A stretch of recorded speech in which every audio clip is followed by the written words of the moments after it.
Let's picture a guy riding in a Keke Napep. It's a motorized tricycle right in the heart of Uyo, Nigeria. He borrows $500 on pure faith and just watches it explode into nearly $500,000. But get this, he doesn't stop there. He takes a tiny fraction of that and builds a $250 million crypto ecosystem. His name is Sir Mapy, and this is the story of WikiCat.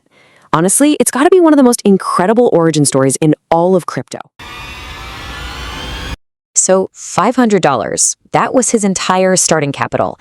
And he wasn't investing based on, rigorous data analysis or staring at complex charts all day. Nope. He borrowed that money and put it in based on absolute, unwavering faith. And just a few weeks later, that tiny seed money literally exploded. It transformed into a staggering $483,000. I mean, talk about a complete financial miracle. It perfectly captures just how wild and unpredictable the crypto space really is. But you see, that massive win was really just chapter one. He took a mere $700 of that and used it to fund a microscopic liquidity pool. Now, if you're not super deep into the weeds, that's basically just a pot of funds that allows a new token to be traded. And with that, he quietly launched his very own token, WikiCat. So where exactly did that humble $700 token go? Well, it skyrocketed. It peaked at a $250 million market cap. $250 million. That just cements the absolutely staggering scale of this journey. Now, to truly understand how wild this is, we gotta dial the story all the way back to his incredibly humble beginnings. Despite holding a first-class degree from the University of Uyo, the guy was hustling so hard just to get by. He was rebooking flights for a 5,000 Naira profit, barely scraping together 50 to 100,000 Naira a month. He had absolutely zero tech background, zero knowledge of crypto. What he did have, though, was pure spiritual conviction. Believing that God actually told him to buy the Shiba Inu token, he borrowed 300,000 Naira. He trusted his faith completely. And then, almost as if on cue, Elon Musk started tweeting about the coin. When the exact moment arrived and his portfolio just went completely parabolic, he was just riding in the back of a Keke Napep. He opened his phone, looked at the screen, and stared in total disbelief. The sheer wonder of realizing your entire world has just changed forever while sitting in the back of a tricycle. You just can't fake that. But what he did next tells you absolutely everything you need to know about his character. Instead of hoarding all that cash, he poured his sudden wealth outward. He bought his pastor a car, gave heavily to his church, lifted up his family, and bought a home. It was just this amazing act of complete, selfless generosity. Of course, then harsh reality hit. He got scammed.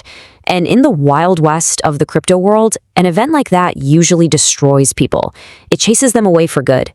But Sir Mapy, he didn't quit. Not even close. Instead, he pushed back even harder. And that resilience sparked some truly incredible community growth. He started out with just 400 WhatsApp contacts. Even after the scam shook a lot of people out, a rock-solid foundation of 200 intensely loyal followers stayed. By December 2021, they launched the SMC DAO, which is a decentralized, community-led organization. Fast forward to 2024, that group has exploded to 17,000 registered believers. What's super fascinating here is that 70% of this community were first-time crypto learners. Mapy was out there teaching them from real, hard-fought experience, not from some textbook. Then he had this totally audacious realization. He thought, why should they learn by trading someone else's token? His learners needed a coin of their very own.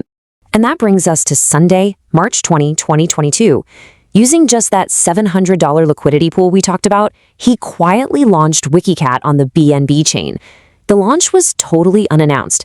He didn't even tell his own community at first. They simply found it, and their implicit trust in him is what propelled it forward. The math behind what happened next is honestly almost impossible to comprehend. By day one, the market cap hit $50,000. Week one, a cool million.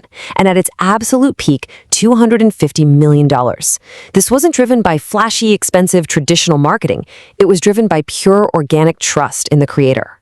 And here is the emotional core of this entire story. As the numbers climbed all the way to the moon, he didn't sell. In a space that's infamous for rug pulls where anonymous founders just abandon projects and steal investors' money, he stayed right there.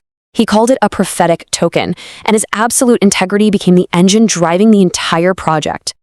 Under the hood, the tokenomics were brilliantly simple. WikiCat used a 2% fee structure, so 1% of every transaction was permanently burned to reduce the overall supply, and the other 1% was redistributed right back to the community holders. This self-sustaining setup is exactly what powered WikiCat's unstoppable momentum. Because you see, this was never just a meme coin. It actually evolved into a tangible financial network. With platforms like Pini Wallet, StableNaira, Bread, Pini Remit, and DeFi Tiger, Sir Mapy rapidly built this massive expanding ecosystem.